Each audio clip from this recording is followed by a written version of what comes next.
அடிப்படையாகக் கொண்டு உருவாக்கிய முழு கதையாக்கம். தமிழில் முதல் காதல் தோல்வி விக்ரத்தின் துயரம். விக்ரம் ஒரு நேர்மையான இளைஞன். வாழ்க்கையை நேர்மையா வாழ விரும்பும் வகையில் வளர்ந்தவன்.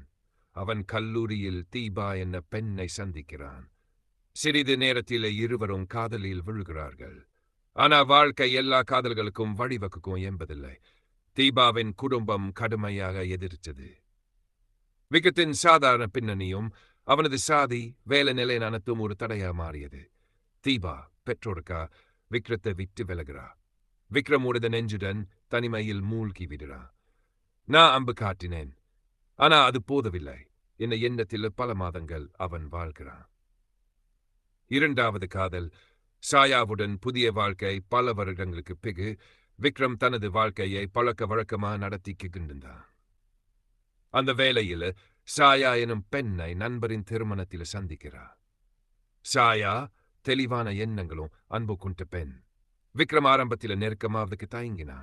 ஆனா சாயா அவனிடம் புரிதலுடன் நடந்தாள். உன் கடந்தது உன் குற்றமே இல்லை, அது பயணத்தின் ஒரு பகுதி மட்டுமே என்று சூரி விக்ரத்துக்கு நம்பிக்கையை திரும்ப கொடுத்தாள்.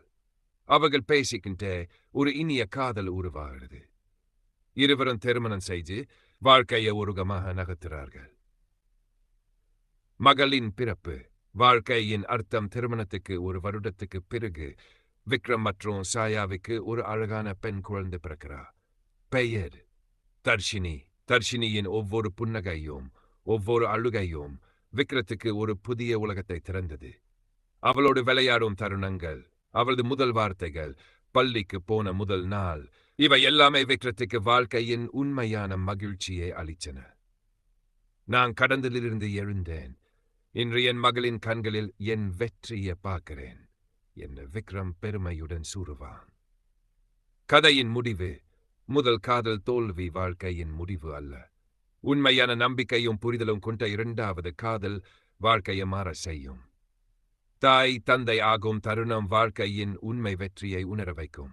விக்ரத்தின் பயணம் காதலிருந்து குடும்பம் வரை ஒரு வீரன் பொண்ணு நடந்த கதையாம். இந்த கதையை வீடியோ, பாடல், குறும்